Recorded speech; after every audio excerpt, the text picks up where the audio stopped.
ভালোবাসি তোমায় হে আমার রব। আমার রব, আমার মালিক, কত ভালোবাসি তোমায়। তুমি আমাকে সৃষ্টি করেছ, সম্মানিত করেছ, বলেছ ওয়ালাকাদ কাররামনা বানি আদম। তুমি আমাকে কুফর ও শিরক থেকে হেফাজত করেছ, আমাকে ইসলামের নিয়ামত দান করেছ, আমাকে শ্রেষ্ঠ নবীর, শ্রেষ্ঠ উম্মতের একজন হিসেবে কবুল করেছ। আলহামদুলিল্লাহ। ভালোবাসি তোমায় হে আমার রব। আমি যখন সেই সব কাফির মুশরিকদের দিকে তাকাই যারা ঈমানের দৌলত থেকে বঞ্চিত, ইসলামী শরিয়ার নিয়ামত থেকে বঞ্চিত, দাসত্বের মহিমা থেকে বঞ্চিত, নামাজের শীতলতা থেকে বঞ্চিত, রোজার শুদ্ধতা থেকে বঞ্চিত, জাকাতের মহানুভবতা থেকে বঞ্চিত, জিহাদের পৌরুষ ও বীরত্ব থেকে বঞ্চিত, তখন আমার বুকটা তোমার শকর ও কৃতজ্ঞতায় কানায় কানায় ভরে ওঠে। মনের অজান্তেই মুখ দিয়ে বেরিয়ে আসে সেই অমর অজর পংক্তিগুলো যেগুলো উচ্চারিত হয়েছিল সাহাবায়ে কেরামের পবিত্র জবানে। আল্লাহুম্মা লাউলা আনতা মাহতাদাইনা ওয়ালা তাসাদ্দাকনা ওয়ালা সাল্লাইনা ফাআনজিলান সাকিনাতান আলাইনা ওয়া সাব্বিতিল আকদামা ইন লাকাইনা। আল্লাহ, তুমি যদি না হতে আমরা হেদায়েত পেতাম না, আমরা নামাজও পড়তাম না, যাকাতও দিতাম না। আল্লাহ, তুমি আমাদের অন্তরে প্রশান্তি নাজিল করো, আর আমরা যখন দুশ্মনের মুখোমুখি হই আমাদের দৃঢ়পদ রেখো। হে আমার রব, তোমার নাজিলকৃত শরিয়া নিঃসন্দেহে তোমার গোলামদের প্রতি তোমার শ্রেষ্ঠ নিয়ামত। যখন পাশ্চাত্য পশু সভ্যতার দিকে তাকাই তোমার প্রতি শকর ও কৃতজ্ঞতায় বুকটা কানায় কানায় ভরে ওঠে।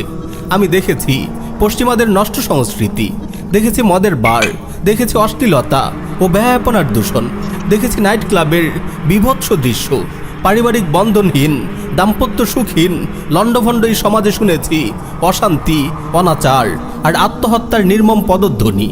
আমি মানুষকে দেখেছি পাথরের নিষ্প্রাণ মূর্তির সামনে মাথা নোয়াতে, দেখেছি গাছ বাঁশের পূজা করতে। আমি মানুষকে দেখেছি সাপ বিচ্ছু, কুকুর, ইঁদুর, শূকর আর গরুর মলমূত্র খেতে, দেখেছি পায়ের নোংরা জোতায় মদ ঢেলে খেতে, চিতায় জ্বলতে দেখেছি উলঙ্গ মানুষের লাশ, বৃদ্ধাশ্রমে জীবন্ত কঙ্কালের আহাজারি আমি শুনেছি। এসব দেখে বুঝেছি ইসলাম কত বড় নিয়ামত, কত বড় নিয়ামত। ভালোবাসি তোমায় হে আমার রব। তুমি আমাকে সুন্দর, সুগঠিত ও সুবিন্যস্ত রূপে সৃষ্টি করেছ। আমাকে সুন্দর দুটি চোখ দিয়েছ, কথা বলার জবান দিয়েছ, সুন্দর দুটি ঠোঁট দিয়েছ। কোরআনের ভাষা কতই না মনোমুগ্ধকর। আলাম নাজআল লাহু আইনাইন ওয়া লিসানান ওয়া শাফাতাইন। আমার রব, আমি অনেক অন্ধ দেখেছি, জগতের রূপ তারা কখনো দেখেনি। দেখেছি হাতবাবিহীন পঙ্গু, দেখেছি বিকলাঙ্গ মানুষ, দুঃখ কষ্ট যাদের নিত্য সঙ্গী। আরও দেখেছি বোবা, বধির, পাগল, মানসিক প্রতিবন্ধী। জীবনের এই বন্ধুর পথে কত অসহায় তারা। আমার রব, আমার এই সবল ও সুঠাম দেহের প্রতিটি কণা তোমারই করুণার জীবন্ত সাক্ষী। তুমি আমাকে কত কিছু দিয়েছ, কত কিছু দিয়েছ। ভালোবাসি তোমায় হে আমার রব। মায়ের পেটের ঘোর আধারেও তুমি আমার সাথে ছিলে, আমাকে যথারীতি রিজিক সরবরাহ করেছিলে, আমাকে সব ধরনের অনিষ্ট থেকে রক্ষা করেছিলে। দুনিয়ায় আসার পরও তুমি আমাকে একা ছেড়ে দাওনি। সব সময় আমি তোমাকে কাছে পেয়েছি। যখনই কষ্টে পড়েছি তোমার কাছে ছুটে গিয়েছি, তোমার দরবারে হাত পেতেছি। তুমি কখনো আমাকে ফিরিয়ে দাওনি। ওয়ালাম আকুম বিদুআইকা রাব্বি শাকিয়া। তোমাকে ডেকে আমি কখনো বিফল হইনি। বিপদে, দুর্যোগে, দুর্দিনে সবাই আমাকে ছেড়ে চলে যায়, কিন্তু তুমি এক মুহূর্তের জন্যেও আমাকে ছেড়ে যাওনি। যখন যেখানে যে অবস্থায় থাকি না কেন, যখনই প্রয়োজন পড়েছে আল্লাহ বলে তোমাকে ডাক দিয়েছি। যেখানে দুনিয়ার কেউ সাহায্য করার থাকে না, সেখানে কেবল তোমাকেই পেয়েছি। সবাই আমার প্রতি জুলুম করেছে, এমনকি পরমপ্রিয় বাবা মাও অনেক সময় সন্তানকে কষ্ট দিয়েছে, কিন্তু তুমি তোমার পাপী বান্দার সাথেও ইনসাফ করেছো। কারো প্রতি এক বিন্দু জুলুম করনি, বরং কেবল ইনসাফ নয়, ইনসাফ ছাড়িয়ে তুমি তাদের প্রতি কেবল রহম করেছো। একদিন আমার হায়াত যখন ফুরিয়ে যাবে, কবরের ঘোর আধারে যখন কেউ থাকবে না, তখনও তুমি আমার সাথী হয়ে থাকবে।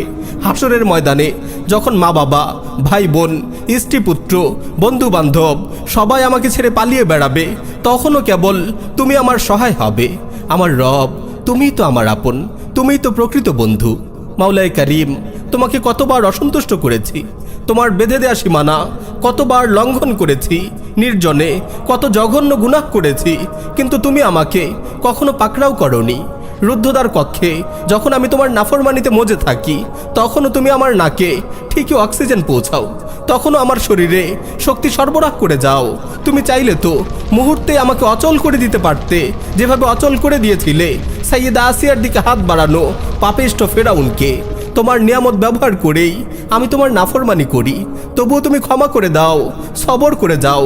তুমি তো গফুরুন হালিম, ক্ষমাময়, ধৈর্যশীল। ভালোবাসি তোমায় হে আমার রব। আমার পাপের পুরো ইতিহাসই তুমি মানুষের কাছ থেকে লুকিয়ে রেখেছো। এসব যদি তুমি প্রকাশ করে দিতে, ইজ্জত সম্মান বলে কিছুই থাকতো না, আমার সমাজে মুখ দেখানোর জায়গা থাকতো না।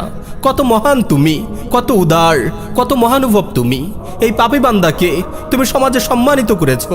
তাওবার দরজা তুমি এক মুহূর্তের জন্য বন্ধ করনি। বারবার গুনাহ করি, পাপের সাগরে হাবুডুবু খাই, কত তাওবা ভঙ্গ করি, কিন্তু তুমি কেবল ক্ষমা করতেই থাকো, সুযোগ দিয়েই যাও, অবকাশ দিয়েই যাও। তবুও বলো উদউনি আস্তাজিব লাকুম, বান্দা আমার কাছে দোয়া করো, আমি কবুল করব। আমার মালিক, আমার সব কিছুর জন্য আমি তোমার শুকরগুজার। প্রিয় নবীর শেখানো সেই কথাটি বারবার বলতে চাই, রাদিতু বিল্লাহি রাব্বা ওয়া বিল ইসলামি দীনা ওয়া বিমুহাম্মাদিন নাবিয়্যা। আল্লাহকে রব হিসেবে, ইসলামকে দিন হিসেবে এবং মুহাম্মদ সাল্লাল্লাহু আলাইহি ওয়াসাল্লামকে নবী হিসেবে পেয়ে আমি সন্তুষ্ট। প্রতিদিন ভোরে উঠে আমি প্রিয় নবীর শেখানো সেই কথাগুলোই আওড়াতে চাই। আসবাহনা আলা ফিতরাতিল ইসলাম ওয়া আলা কালিমাতিল ইখলাস ওয়া আলা দীনি নাবিয়্যিনা মুহাম্মদ ওয়া আলা মিল্লাতি আবিনা ইব্রাহিম হানিফাম মুসলিমা ওয়া মা কানা মিনাল মুশরিকিন। আমার রব, দুনিয়াতে যে অগণিত নিয়ামত তুমি আমাদের দান করেছো, আমরা তোমার কাছে আরও নিয়ামত চাই, আরও বড় নিয়ামত চাই। জগতের সর্বশ্রেষ্ঠ নিয়ামত তুমি আমাদের দান করো হে আল্লাহ। তুমি আমাদেরকে তোমার সর্বশ্রেষ্ঠ নিয়ামত, তোমার দিদার নসিব করো, তোমার নিয়ামতের পূর্ণতা দান করো।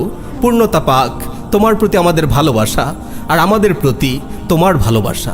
পূর্ণতা পাক তোমার প্রতি আমাদের ভালোবাসা আর আমাদের প্রতি তোমার ভালোবাসা।